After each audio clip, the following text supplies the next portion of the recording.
سب سے اوپر والا درجہ جو جنت کا ہے، وہ سب سے اوپر والا جو جنت، وہ جنت الفردوس ہے۔ اور جنت الفردوس کے بارے کے اندر فرمایا گیا کہ جنت الفردوس کی جو چھت ہے وہ اللہ کے عرش کے ساتھ ہے، اور باقی ساری کی ساری جو جنتیں ہیں ان کے لیے اللہ رب العزت کے عرش اس طرح ہے جیسے ہمیں زمین سے آسمان نظر آتا ہے، لیکن جنت الفردوس والوں کے لیے، جنت الفردوس والوں کی جو چھت ہے میرے معزز سامعین، رمضان المبارک کا مبارک مہینہ چل رہا۔ اس رمضان المبارک کے مہینے کے اندر ہم وقت کی اہمیت کو پہچانیں، وقت کی اہمیت کو پہچانیں۔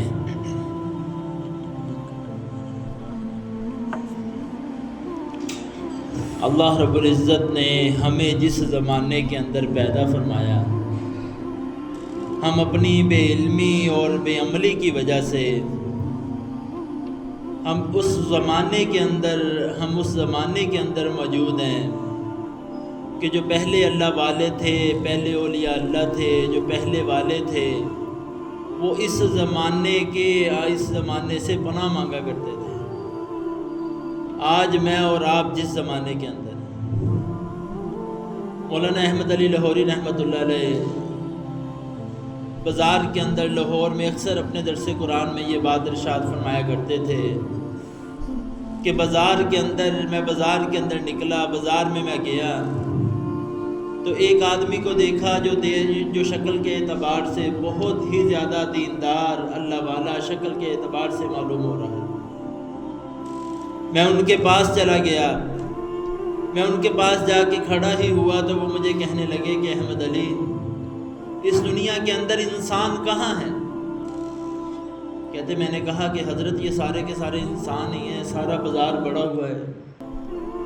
کہتے کہ جب انہوں نے مجھے یہ بات کہی تو میں نے دوبارہ ہجوم کی طرف دیکھا، بازار کی طرف دیکھا، مجھے سارے کے سارے جانور نظر آئے، مجھے کوئی کتا نظر آیا، کوئی بلہ نظر آیا، کوئی جو جانور نظر آیا، مجھے انسان نظر ہی نہیں آیا۔ اور جب میرے اوپر سے یہ کیفیت ختم ہو گئی تو میں نے دیکھا وہ جو اللہ والے تھے وہ وہاں پہ موجود نہیں تھے۔ تو آج ہم جسم کو جوان کرنے کے لیے محنت کر رہے ہیں، صبح سے لے کے شام تک لگے ہیں کہ ہمارا جسم جوان ہو جائے، لیکن ہمارے جسم کے اندر جو روحیں ہیں، ہماری روحیں ہیں وہ بوڑھی ہوتی جا رہی ہیں۔ ہم اپنی روح کو سنوارنے کے اندر نہیں لگے ہوئے، ہم اپنے جسم کو سنوارنے کے اندر لگے ہوئے ہیں۔ ساری کی ساری فکر جو ہے وہ جسم کو سنوارنے پہ ہے، روحوں کو سنوارنے پہ محنت نہیں ہے، اس کی فکر نہیں ہے۔ ہم اپنی روح کو بھی سنوار لیں۔ جب کافروں نے سوال کیا تھا کہ حضور اقدس صلی اللہ علیہ وسلم سے کہ روح کیا ہے، تو اللہ رب العزت کی طرف سے وحی آئی تھی کہ روح میرا عمل ہے۔ آج ساری کی ساری دنیا کے اندر عدالتیں بڑھی ہوئی ہیں، عدالتیں بڑھ گئی ہیں۔ جیسے جیسے عدالتیں بڑھ رہی ہیں، یہ جو عدالتیں ہیں، عدالتیں ویسے عدالتیں جو ہے وہ بڑھ رہی ہیں۔ تو عدالتوں کے اندر دن بہ دن کتنی زیادہ عدالتیں جو ہے نا وہ بڑھتی جا رہی ہیں۔ تو اس لیے مسجد کے اندر سے، مسجد اور باہر کے ماحول کے اندر بہت زیادہ فرق۔ اللہ رب العزت کی طرف متوجہ ہوں۔ آج ہم اپنی روحوں کے اوپر بھی محنت کریں۔ کہتے کہ یہ جو ہمارا جسم ہے نا، جسم یہ ہمارا نہیں ہے، یہ ہمارے پاس ادھار ہے۔ یہ جسم اللہ رب العزت کا امانت ہے۔ جب تک اللہ رب العزت نے دیا ہوا ہے اس وقت تک یہ ہے۔ ہم اس جسم کو اچھے کاموں کے اندر لگائیں، ہم اس جسم کو عبادت کے اندر لگائیں، ہم اس جسم کو نیکی کے کاموں کے اندر لگائیں۔ اس کو ہم اتنا تھکائیں کہ تھک کے بھی ہم نیکی کریں، اور جو ہم نے پچھلے سال نیکی کی اس کی جو تھکاوٹ تھی وہ ختم ہو گئی، اور نیکی جو ہے وہ باقی ہے۔ تو اسی طرح جو گناہ ہیں، گناہ کی جو لذت ہے وہ لذت تو ختم ہو جاتی ہے، لیکن گناہ باقی رہتا ہے۔ تو اس کی ہم فکر کریں کہ ہم اپنے جسم کو عبادت کے اندر لگائیں۔ یہ ہمارے پاس جتنی دیر تک یہ امانت ہمارے پاس موجود ہے، ہم خوب اللہ کی اطاعت کے اندر، اللہ کی فرما برداری کے اندر اس کو لگائیں۔ اور فرمایا کہ جسم ایک چکی کی مانند ہے، جب ایک چکی ہے اگر وہ چلتی ہے تو وہ چلتی جاتی ہے، اگر اس میں کوئی گندم وغیرہ ڈالیں گے وہ پھر بھی چلے گی اور اس کو پیس بھی دے گی، ایسے ہی جسم ہے یہ چلتا جائے گا۔ اگر ہم نیک کام کرتے رہیں گے پھر بھی یہ چلتا رہے گا، اگر نیک کام نہیں کریں گے پھر بھی یہ چلتا رہے گا، اگر برائی والے کام کریں گے تو پھر بھی یہ چلتا رہے گا، تو کیوں نہ ہم اسے نیکی والے کاموں کی طرف لگائیں۔ اور پھر فرمایا کہ یہ جسم یہ برف کی مانند ہے۔ ایک دکاندار وہ برف لے کے آیا اور بہت ساری برف لے کے آیا، اس نے برف کو لگا دیا، اپنے اڈے پہ برف کو لگا دیا، اب اس کی برف نے پگھلنا شروع کر دیا، اس سے کوئی لینے کے لیے نہیں آیا، وہ بڑے ہی پریشان ہے کہ میری تو ساری کی ساری جمع پونجی ختم ہو جائے گی، میری یہ ساری کی ساری جو برف ہے یہ ساری کی ساری پگھل جائے گی۔ وہ لوگوں سے اعلان کرے گا، لوگوں میں اعلان کرے گا کہ اے لوگوں دیکھو میری ساری کی ساری جو جمع پونجی ہے، میرے سارے کے سارے پیسے ہیں وہ سارے پگھل رہے ہیں۔ تو انسان کا جسم، انسان کی زندگی یہ بھی برف کی مانند ہے، جیسے جیسے برف پگھلتی جاتی ہے وہ اس کو ویسے ویسے کم ہوتی رہتی ہے، پھر ختم ہو جاتی ہے۔ اسی طرح میری اور آپ کی زندگی ہے، یہ پگھل رہی ہے اور کوئی پتہ نہیں کس کا کب وقت آ جائے، کوئی پتہ نہیں کس کا کب وقت آ جائے۔ اچھے بھلے انسان ایک مجلس میں بیٹھے ہوتے ہیں، کہتے ہیں ابھی تو یہاں سے اٹھ کے گیا ہے، تو تھوڑی دیر بعد پتہ چلتا ہے کہ وہ اللہ کو پیارا ہو گیا۔ تو ہم وقت کی قدر کریں، ہم وقت کو جو پہچانیں۔ ایک اللہ والے لاہور کے اندر ان کو خواب کے اندر کسی نے کہا کہ اگر آپ 2 سال تک ایک قرآن پاک روزانہ پڑھیں گے تو اللہ رب العزت آپ کی اولاد کو قرآن پاک کے فیض آپ کی اولاد کو عطا فرمائیں گے۔ ان اللہ والوں نے شروع کر دیا، پورے 2 سال انہوں نے ایک قرآن پاک روزانہ پڑھا، پورے 2 سال۔ جب 2 سال مکمل ہوئے تو ان کے خاندان کے اندر کوئی 10 سال سے اوپر والا ایسا نہیں تھا کہ جو حافظ نہیں تھا۔ ان کے بچے بھی حافظ، ان کی بچیاں بھی حافظ، ان کے پوتے بھی حافظ، ان کی پوتیاں بھی حافظ۔ اللہ رب العزت نے ان کو یہ چیز عطا فرمائی۔ تو قرآن پاک کے اندر جگہ جگہ کے اوپر جیسے انسان جو ہے یہ دنیا کی زندگی ہے، دنیا کی زندگی کے بعد اس کے قبر کی زندگی شروع ہوگی۔ آج انسان موت سے ڈرتا ہے، آج انسان قبر سے ڈرتا ہے کہ وہ وجہ کیوں ڈرتا ہے کہ آج ہم نے قبر کی تیاری نہیں کی، آج ہم نے موت کی تیاری نہیں کی، ورنہ فرمایا کہ موت یہ مومن کے لیے تحفہ ہے۔ جس کی قبر اچھی ہوگی، جس کو پتہ ہوگا کہ قبر کے اندر میری قبر شاندار ہوگی، میری قبر بہترین ہوگی، میں نے قبر کے لیے بڑی محنت کی ہوئی ہے، وہ ہر وقت موت کی تیاری کے اندر لگا ہوگا کہ میں اپنی موت کی تیاری کر لوں، میں اپنی آخرت کی تیاری کر لوں، میں اپنی آنے والی جو زندگی ہے اس کی تیاری کر لوں۔ قرآن پاک کے اندر جگہ جگہ جنت کے عنوان کو بیان کیا گیا، اور قبر کو حضور اقدس صلی اللہ علیہ وسلم کے ارشاد کا مفہوم ہے کہ قبر یا جنت کے باغوں میں سے ایک باغ ہے یا دوزخ کے گڑھوں میں سے ایک گڑھا ہے۔ تو ایسی حضور اقدس صلی اللہ علیہ وسلم کے ارشاد کا مفہوم ہے کہ جنت کے اندر اللہ رب العزت نے ایسی نعمتیں تیار کی ہوئی ہیں جن کو نہ کسی آنکھ نے دیکھا ہے، نہ کسی کان نے سنا ہے، اور نہ کسی دل میں اس کا خیال پیدا ہوا ہے۔ ایسی نعمتیں اللہ رب العزت نے جنت کے اندر تیار کی ہوئی ہیں، اور وہ جنت اللہ رب العزت نے میرے اور آپ کے لیے تیار کی ہوئی ہے۔ اور اس سے ساری دنیا سے جو اچھی جگہ وہ آخرت ہے۔ اللہ رب العزت نے مجھے اور آپ کو آخرت کی تیاری کے لیے بھیجا۔ اللہ رب العزت ہمیں آخرت کے اندر اعلیٰ سے اعلیٰ مرتبہ دینا چاہتے ہیں، اعلیٰ سے اعلیٰ مقام دینا چاہتے ہیں، اور فرمایا کہ زندگی اور جو وقت ہے اس کی ہم یہ مسافر کی طرح گزاریں، اپنی زندگی کو بھی اپنے وقت کو بھی۔ ایک مسافر ہے وہ کتنی تیاری کر کے سفر کے لیے جاتا ہے، اگر کوئی لاہور جاتا ہے وہ اس حساب سے تیاری کرتا ہے، کوئی کراچی جاتا ہے وہ اس حساب سے تیاری کرتا ہے۔ یہ دنیا مسافر خانہ ہے، ہم اس میں سفر کر رہے ہیں، ہم اس کی اتنی تیاری کریں جتنی ہمیں یہاں ضرورت ہے، باقی ہم ساری کی ساری تیاری اپنی آخرت کی تیاری کریں، ہم اگلی تیاری کریں۔ جتنی ہم اگلی تیاری کریں گے اصلی گھر وہ جنت ہے، اصلی گھر وہ جنت۔ حضرت عمر رضی اللہ تعالیٰ عنہ ایک دفعہ حضور اقدس صلی اللہ علیہ وسلم کے بارگاہ میں تشریف لائے، اور جب آپ نے دیکھا کہ حضور اقدس صلی اللہ علیہ وسلم لیٹے ہوئے ہیں اور وان کی جو چارپائی ہے اس کے نشان حضور اقدس صلی اللہ علیہ وسلم کی کمر مبارک کے اوپر اس کے نشان پڑے ہوئے. حضرت عمر رضی اللہ تعالیٰ عنہ نے جب یہ دیکھا تو رونے لگ گئے.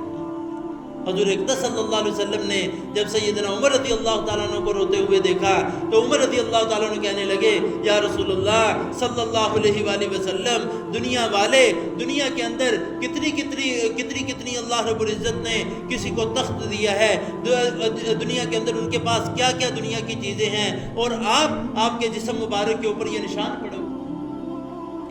حضور پاک صلی اللہ علیہ وسلم نے ارشاد فرمایا کہ عمر دنیا کے اندر اللہ رب العزت نے ان کو آسانیاں دے دی, دنیا کے اندر اللہ رب العزت نے ان کو یہ چیزیں دے کے ان کا آخرت کے اندر کوئی حصہ نہیں ہے. اور اے عمر دنیا کے اندر اللہ رب العزت نے یہ چھوٹی سی مشقت کے اوپر آخرت کے اندر بے حساب ہمیں دینا ہے. وہ چیزیں ملیں گی جو کبھی نہ ختم ہونے والی ہیں. حضرت انس بن مالک رضی اللہ تعالیٰ عنہ یہ غزوہ جو احد کے اندر یہ کہنے لگے کہ مجھے احد کے میدان سے, احد کے پہاڑ سے مجھے جنت کی خوشبو آ رہی. صحابہ اکرام رضی اللہ تعالیٰ عنہ اجمعین ان کا ایسا یقین تھا کہ ان کا دل گواہی دیتا تھا کہ جنت ہے, جنت کے اندر جانا ہے, ان کا دل اس چیز کے اوپر گواہی دیتا. صحابہ اکرام رضی اللہ تعالیٰ عنہ اجمعین نے ایسی زندگی گزاری تھی.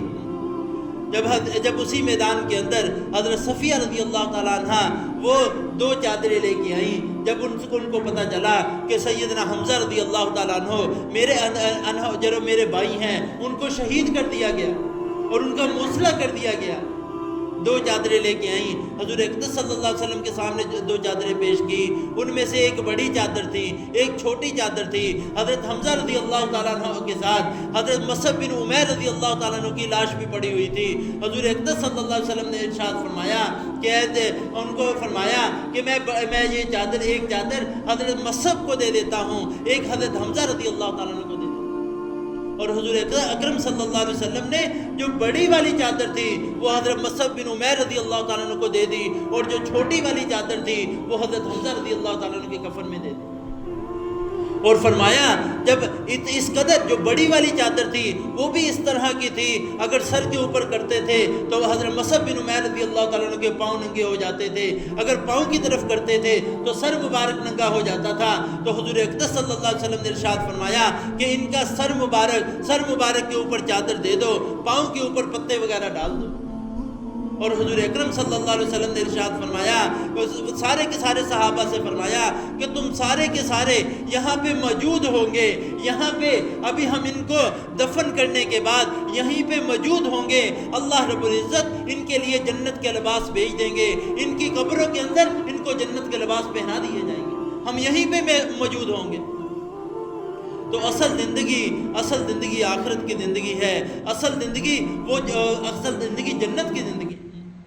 حضور اقدس صلی اللہ علیہ وسلم کے ارشاد کا مفہوم ہے کہ قیامت والے دن کچھ لوگ ایسے ہوں گے جن کے چہرے چمک رہے ہوں گے. دوسری امت والے بھی پوچھیں گے, امتوں کے لوگ پوچھیں گے کہ یہ کون سے لوگ ہیں کہ ان کے چہرے چمک رہے ہیں. فرمایا جائے گا کہ یہ وہ لوگ ہیں جو وضو کیا کرتے تھے, وضو کرنے کی برکت سے ان کے وضو والے جو اعضاء ہیں وہ چمک رہے ہیں. تو اللہ رب العزت نے کیسی چیزیں تیار کی ہوئی ہیں, کیسی چیزیں اللہ رب العزت نے تیار کی. ایک خاتون حضرت انس بن مالک رضی اللہ تعالیٰ عنہ فرماتے ہیں کہ ایک خاتون حضور اقدس صلی اللہ علیہ وسلم کی خدمت کے اندر آگے کہنے لگی یا رسول اللہ صلی اللہ علیہ وسلم مجھے مرگی کی تکلیف ہے. کہتے کہ مرگی کی تکلیف ایسی تکلیف ہے کہ بہت ہی شدید تکلیف ہے. تو کہنے لگی یا رسول اللہ صلی اللہ علیہ وآلہ وسلم میرے لیے دعا فرما دیں, مجھے مرگی کی تکلیف ہے. حضور پاک صلی اللہ علیہ وسلم نے ارشاد فرمایا کہ اگر تو کہتی ہے تو میں تیرے لیے دعا کر دیتا ہوں, لیکن اگر تو صبر کرے گی تو اس کے بدلے کے اندر اللہ رب العزت تجھے جنت عطا فرمائیں گے. تو عورت کہنے لگی اب مرگی کی تکلیف کس قدر تکلیف ہے, اب وہ جو عورت کیا کہہ رہی ہے یا رسول اللہ صلی اللہ علیہ وآلہ وسلم آپ اللہ رب العزت سے دعا فرما دے, اللہ رب العزت مجھے صبر کے ذریعے مجھے جنت عطا فرما دیں، میں مرغی کے ساتھ ہی اپنی زندگی گزار لوں گی، یہ زندگی چند دن کی زندگی ہے، جنت تو ہمیشہ ہمیشہ کے لیے ہے، مجھے یہ منظور ہے، یہ تکلیف منظور ہے، لیکن اللہ رب العزت اس کے بدلے مجھے جنت عطا فرما۔ حضور پاک صلی اللہ علیہ وسلم نے ہاتھ اٹھائے اور جو ان کے اس خاتون کے لیے دعا فرما دی اور فرمایا کہ تجھے مبارک ہو، اللہ رب العزت نے تجھے جنت عطا فرما دی۔ وہ عورت کہنے لگی یا رسول اللہ صلی اللہ علیہ وآلہ وسلم، جب مرغی کا دورہ پڑتا ہے اس وقت کپڑا میرے جسم سے ہٹ جاتا ہے، میرا صدر نظر آتا ہے، اللہ رب العزت سے دعا فرما دیں کہ جب بھی مجھے مرغی کا دورہ ہو میری صدر سے کپڑا نہ ہٹے۔ حضور اقدس صلی اللہ علیہ وسلم نے پھر ہاتھ اٹھائے اور ہاتھ اٹھا کے دعا فرما دی اور فرمایا کہ یہ دعا بھی قبول ہوگی۔ صحابہ رضی اللہ تعالیٰ عنہ مجمعین فرماتے ہیں کہ بعد میں اس عورت کو جب بھی مرغی کا دورہ پڑا اس کی صدر کا کپڑا نہیں ہٹا، اور وہ عورت سیدنا حضرت عثمان رضی اللہ تعالیٰ عنہ کے زمانے تک زندہ رہی۔ اس زمانے کے اندر ان کی وفات ہوئی۔ صحابہ رضی اللہ تعالیٰ عنہ مجمعین فرماتے ہیں کہ کوئی بھی باہر سے آتا آ کے کہتا کہ مجھے جنتی دکھاؤ کہ جنتی کون ہے، ہم اس کا بازو پکڑتے اس عورت کے دروازے پہ لے جاتے، دروازے کو دستک دیتے، جب وہ باہر عورت آتی ہم انہیں کہتے کہ یہ جنتی دیکھ لو، اس کا جنتی ہونا کنفرم ہے، اسے حضور اقدس صلی اللہ علیہ وسلم نے جنت کی بشارت دی ہوئی ہے۔ تو صحابہ اکرام رضی اللہ تعالیٰ عنہ مجمعین ان کو اس قدر شوق تھا، اس قدر ان کو جنت کا شوق تھا، اس قدر، اور جنت کے اندر اللہ رب العزت نے کیا کیا چیزیں تیار کی ہوئی جنت کے اندر، ہاں جی، اللہ رب العزت کیا کیا چیزیں عطا کی۔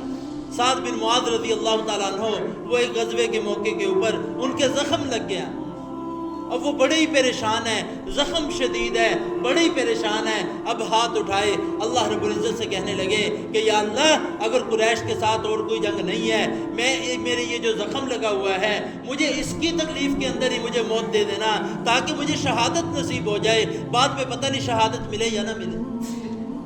اب ان کا زخم بڑھنا شروع ہوا، اس میں سے ان کا زخم پھٹ گیا، تو حضور اقدس صلی اللہ علیہ وسلم سے عرض کی، حضور اقدس صلی اللہ علیہ وسلم نے ارشاد فرمایا کہ اے معاذ، یہ وہی دعا ہے جو تو نے اللہ رب العزت سے کی تھی اور تیری دعا قبول ہو گئی۔ صحابہ اکرام رضی اللہ تعالیٰ عنہ مجمعین وہ کسی جگہ جاتے تھے، کسی موقع پہ جاتے تھے اور جا کے کیا ارشاد فرماتے تھے کہ ہمیں اس میدان سے جنت کی خوشبو آ رہی ہے، یہ کہہ کے ہاتھ کے اندر گوشت کا ٹکڑا اسے بھی پھینک کے جہاد میں کود پڑتے اور شہید ہونے تک تلوار چلاتے رہتے۔ صحابہ رضی اللہ تعالیٰ عنہ مجمعین آخری وقت میں فزت برب الکعبہ، رب کعبہ کی قسم ہم کامیاب ہو گئے، کافر پریشان ہو جاتے تھے، ہم انہیں مارنے والے ہیں، یہ مرنے والے ہیں، لیکن اس کے باوجود یہ قسمیں کھا رہے ہیں کہ ہم کامیاب ہو گئے۔ ان کے سامنے آخرت کی زندگی، جو ہمیشہ ہمیشہ کی زندگی، جو کبھی نہ ختم ہونے والی زندگی۔ آج ہم نے ساری کی ساری محنت آج ہم دنیا کے اوپر کر رہے ہیں، آج ساری دنیا کی حقیقت ہمارے دلوں کے اوپر۔ سیدنا حضرت علی رضی اللہ تعالیٰ عنہ ایک دفعہ قبرستان کے اندر گئے، قبرستان کے اندر قبرستان والوں کو مخاطب کر کے پوچھنے لگے کہ تمہارے اوپر کیا بیتی؟ تو وہ کہنے لگے کہ ہماری ہڈیاں وہ ٹوٹ گئی ہیں، ہمارے قبر سے آواز آئی، ہماری ہڈیاں ٹوٹ گئی ہیں، ہمارے کفن جو ہے وہ پھٹ گئے ہیں، ہم نے جو دنیا کے اندر مال اکٹھا کیا وہ مال پیچھے والوں کے پاس ہے، لیکن اس کا حساب ہمیں دینا پڑ رہا، ہم یہاں پہ بڑی تنگی کے اندر ہیں۔ اور ان سے کہنے لگے، حضرت علی رضی اللہ تعالیٰ عنہ سے پوچھنے لگے ہمارے بعد کیا بنا؟ تو انہوں نے کہا، حضرت علی رضی اللہ تعالیٰ عنہ نے فرمایا کہ تمہارے بعد آپ کے جو جتنا مال تھا اس کے حصے تقسیم کر دیے گئے، آپ کی بیویوں نے دوسرے نکاح کر لیے، کچھ دیر تذکرہ ہوا، اب تو تذکرے بھی ختم ہو گئے، اب تو کسی کی زبانوں پہ بھی تمہارا نام نہیں۔ تو اصل زندگی وہ آخرت کی زندگی ہے۔ حضرت فرید الدین اطار رحمۃ اللہ علیہ ایک بہت بڑے اللہ والے ہیں، توبہ کرنے سے پہلے، اللہ کی طرف رجوع کرنے سے پہلے اپنی دکان کے اندر تھے، ان کی بہت بڑی عطر کی دکان تھی، خوشبو کی دکان تھی، اور بہت بڑا ان کا خوشبو کا کاروبار تھا۔ اپنی دکان کے اوپر، دکان پوری سجائی ہوئی دکان پہ موجود ہے. ایک آدمی آیا، جیسے کوئی کسٹمر آ جاتا ہے، وہ آ کے کبھی کوئی چیز دیکھے، کبھی کوئی چیز دیکھے، کبھی کوئی چیز دیکھے. فرید الدین اطار رحمۃ اللہ علیہ نے پوچھا کہ بھائی کیا چاہیے، مجھے بتا دو، میں تجھے دکھا دیتا ہوں. بہت ساری چیزیں ایسے بھی ہیں جو سامنے نہیں رکھی ہوئی، سائڈ پہ رکھی ہوئی ہیں، میں وہ بھی دکھا دیتا ہوں. وہ بزرگ کہنے لگے کہ میں تو یہ دیکھ رہا ہوں کہ تیری روح کیسے نکلے گی. تو وہ کہنے لگے جو دنیا دار بندہ ہے، جس کے اندر دنیا رچی بسی ہو، جو دنیا کی محنت کر رہا ہو، اس پر ہر وقت دنیا ہی سوار ہوتی ہے. تو وہ کہنے لگا کہ کیا مطلب ہے؟ تو وہ اللہ والے کہنے لگے کہ تیری روح ایک ایک شیشی کے اندر ہے، ایک ایک شیشی کے اندر تیری روح پھنسی ہوئی ہے. خوشبوؤں کا کاروبار یہ بہت ہی مہنگا کاروبار. تو وہ کہنے لگے کہ تیری روح کیسے نکلے گی؟ اب وہ اللہ والوں سے کہنے لگا، دنیا اوپر چھائی ہوئی تھی. اب وہ کہنے لگا، اب وہ مذاق کرنے لگا، کہنے لگا میری کیسے نکلے گی؟ یہ تو آپ کہہ رہے ہیں، آپ کی کیسے نکلے گی؟ تو وہ کہنے لگے کہ اچھا تجھے میں یہ بتاؤں کہ میری کیسے نکلے گی؟ باہر آئے. وہ اپنے قریب کھڑا کیا اور اپنے قریب کھڑے ہو کے اس کی دکان کے لیٹ گئے اور کلمہ طیبہ پڑھا. کلمہ طیبہ پڑھنے کے بعد آنکھیں بند کی اور اللہ رب العزت کو پیارے ہو گئے.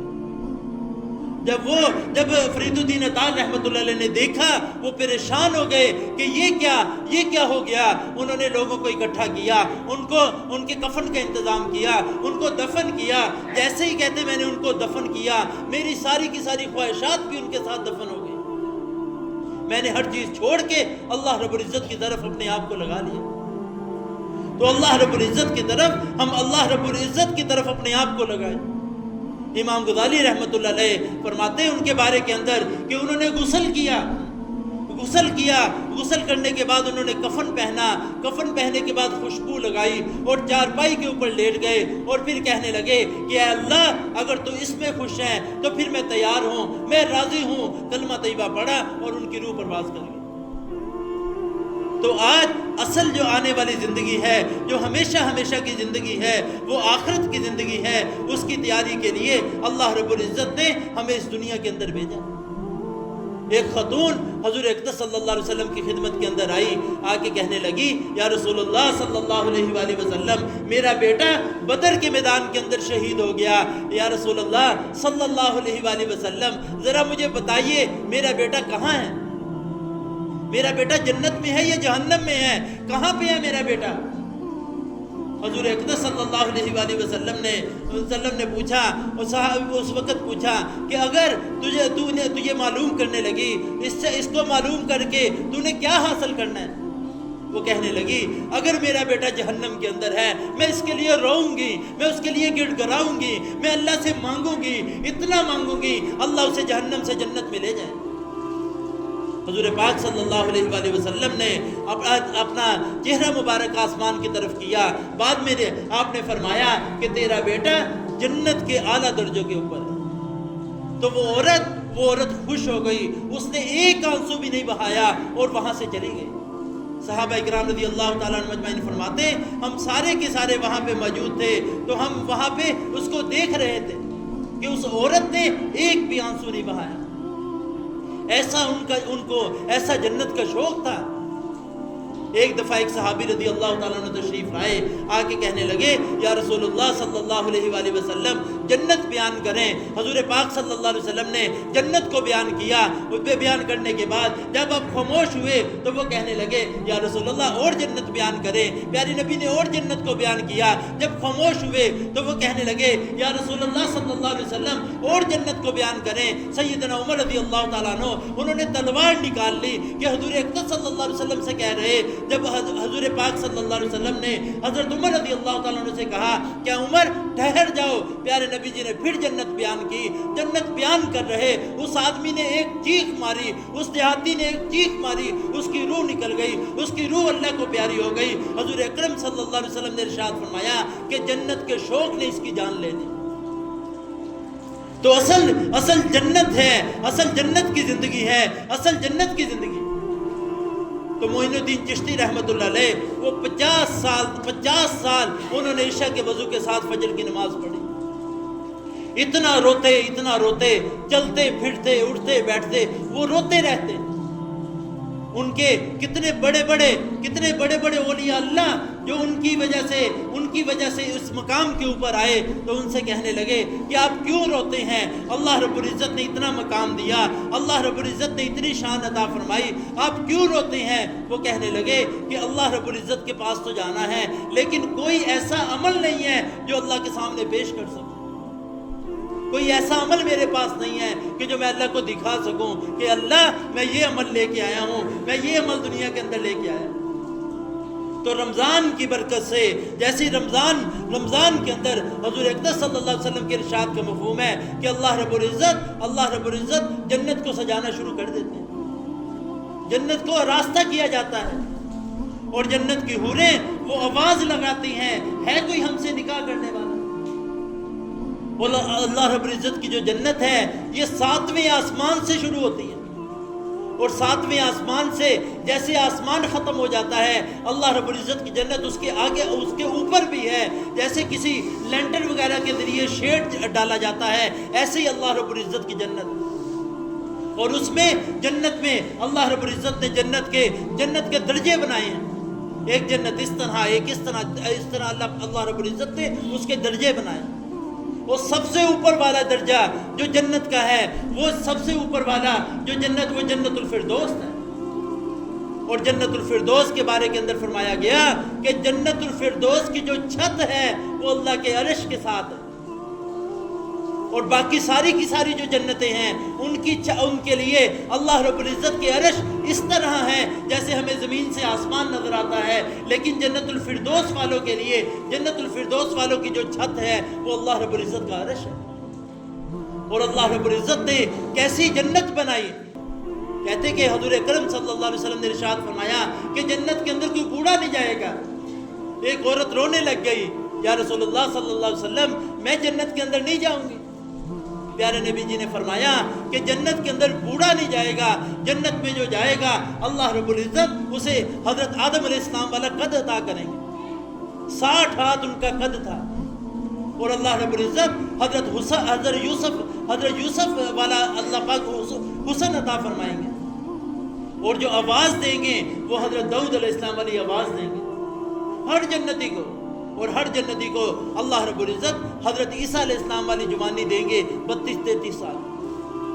اور اللہ رب العزت جنتی کو حضور اکرم صلی اللہ علیہ وسلم والے اخلاق عطا فرمائیں گے. اور اس جنت کے اندر اللہ رب العزت نے وہ کیسی جنت بنائی. اس کی ایک اینٹ سونے کی، ایک اینٹ چاندی کی، اس میں زمرد، یاقوت، زعفران کیا کیا چیزیں اللہ رب العزت نے استعمال. اور جتنی جنتیں ہیں اللہ رب العزت نے اپنے امر سے بنائی. جنتوں کو کہا کہ بن جاؤ، وہ جنتیں بن گئی. لیکن جب جنت الفردوس کی باری آئی حضور اکرم صلی اللہ علیہ وسلم کے ارشاد کا مفہوم ہے کہ جنت الفردوس کو اللہ رب العزت نے اپنے ہاتھوں سے بنایا. اور ساری کی ساری جنتوں کی حوروں کو اللہ رب العزت نے اپنے امر سے بنایا. لیکن جنت الفردوس کی حوروں کو اللہ رب العزت نے اپنے ہاتھوں سے بنایا. اور روزانہ جنت الفردوس کو روزانہ اللہ رب العزت کہہ رہے ہیں کہ میں روزانہ 5 دفعہ اللہ رب العزت اس جنت کو کہہ رہے کہ اور حسین ہو جا، اور حسین ہو جا، اور حسین ہو جا. روزانہ اللہ رب العزت جنت کو کہہ رہے. اور وہ جنت اللہ رب العزت نے یہ دنیا بنائی جو ہمیں کتنی اچھی لگتی ہے. اللہ پاک اس کی نفی کر رہے یہ دار الفنا ہے، یہ دار الغرور ہے، یہ مکڑی کا جالا ہے، یہ مچھر کا پر ہے، یہ دھوکے کا گھر ہے، یہ عارضی ہے، یہ فانی ہے، یہ ختم ہونے والا ہے. لیکن جنت کی اللہ پاک تعریفیں کر رہے ہیں. وہ جنت ایسی ہوگی، وہ جنت ایسی ہوگی. اس جنت کے اندر جو چارپائی ہوگی اس کی تاریں بھی سونے کی ہوگی. اللہ رب العزت سونے کے چاندی کے کنگن پہنائے گے جنتیوں. جنتی کا جو لباس ہوگا وہ ریشم کا ہوگا. کسی کا لباس باریک ریشم کا ہوگا، کسی کا لباس وہ جو موٹے ریشم کا ہوگا. ایسا اللہ رب العزت لباس عطا فرمائیں گے. اور جنت ایسی جنت ہوگی کہ آدمی جنت سے باہر سارے کا سارا نظارہ کر سکے گا، اس کی جنت سے باہر بھی نظر آئے گا. اور جنتی ایک دوسرے کو کنڈ نہیں کریں گے. جنت کے اندر اللہ رب العزت نے ایسی ایسی نعمتیں بنائی. کہتے ہیں کہ جنت کے اندر جنتی ایک کشتی کے اندر بیٹھ کے سفر کے لیے جائے گا. جس کشتی میں جائے گا اس کے لیے الگ سے بیوی اس کشتی کے اندر موجود ہوں گی. جب وہ کشتی میں سفر کر رہا ہوگا تو سمندر کے اندر مچھلیاں کہیں گی کہ مجھے کھانا پسند کرو گے. مچھلی اس کے پاس آ جائے گی. اگر وہ کہے گا, مچھلی پوچھے گی کباب کی شکل میں کھاؤ گے, سالن کی شکل میں کھاؤ گے, اسی طرح کا تیار ہو کے اس کے سامنے آ جائے گا. پرندے اڑتے ہوئے جائیں گے, انسان کے دل میں خواہش پیدا ہوگی. پرندے اسی وقت مختلف سالن تیار ہو کے اس کے سامنے ہوں گے. وہ کھائے گا, اس کی ہڈیاں دوبارہ پھر جڑیں گی, وہ پھر اڑ کے ہوا کے اندر چلا جائے گا. کسی پھل کے کھانے کا دل کرے گا, اس پھل کے کہ میری جنت میں فلاں جگہ کے اوپر پھل ہے, اسی وقت وہ ٹہنی اس کے پاس آ جائے گی. وہ پھل توڑے گا, کھائے گا, پھل کھا رہا ہوگا, اس کا دل کرے گا کہ میں اس میں سے دوسرا ذائقہ, دوسرے پھل کھانے کو دل کرے گا, اسی میں سے اس کا ذائقہ آئے گا. کسی اور کا دل کرے گا, اسی میں سے اس کا ذائقہ آئے گا. ایک ایک پھل سے کئی ذائقے آئیں گے. اللہ رب العزت نے کیسی زبردست جنت تیار کی, اور اس جنت کے اندر تخت لگائے ہوئے, اس میں ایسے باغات ہوں گے جس کے نیچے نہریں بہ رہی ہیں, اس کے اندر شراب کی نہر بھی ہے. ایسی چیزیں اللہ رب العزت نے تیار کی. اور اس میں خادم بھی ہوں گے, اس میں نوکر بھی ہوں گے. کہتے کہ نوکر خادم ایسے ہوں گے جیسے چمکتے ہوئے موتی, اور وہ ویسے کے ویسے ہی رہیں گے. انسان جنت کے بارے کے اندر بتایا گیا کہ کچھ لوگ ایسے ہوں گے کہ ان کو ان کے غلام شراب پلائیں گے. کچھ لوگ ایسے ہوں گے کہ ان کو ان کی حوریں شراب پلائیں گے. کہ کچھ لوگ ایسے ہوں گے جن کے بارے کے اندر فرمایا گیا وَسَقَاهُمْ رَبُّهُمْ شَرَابًا طَهُورًا, اللہ رب العزت ان کو خود پلائیں گے. اور جنت کے اندر کسی کو سال کے بعد اللہ رب العزت کا دیدار ہوگا, کسی کو 1 مہینے کے بعد ہوگا, کسی کو 1 ہفتے کے بعد ہوگا, کسی کو روزانہ اللہ رب العزت کا دیدار ہوگا.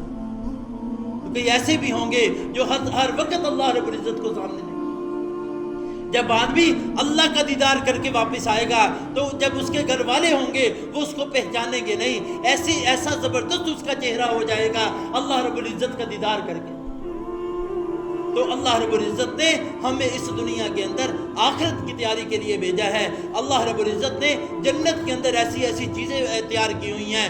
روزے کے اوپر اللہ رب العزت ہمیں کیا دیں گے, تلاوت کے اوپر اللہ رب العزت ہمیں کیا دیں گے. دنیا میں مشقت ہے, آخرت میں مزے ہی مزے. لیکن دنیا کی زندگی ہم تابعداری والی گزار لیں, دنیا کی زندگی ہم فرما برداری والی گزار لیں, دنیا کی زندگی میں ہم اللہ پاک کو راضی کر لیں, دنیا کی زندگی میں ہم اللہ پاک کو خوش کر لیں. تو اللہ رب العزت سے دعا ہے اللہ رب العزت مجھے اور آپ کو عمل کی توفیق عطا فرمائے. وآخر دعوانا ان الحمد للہ.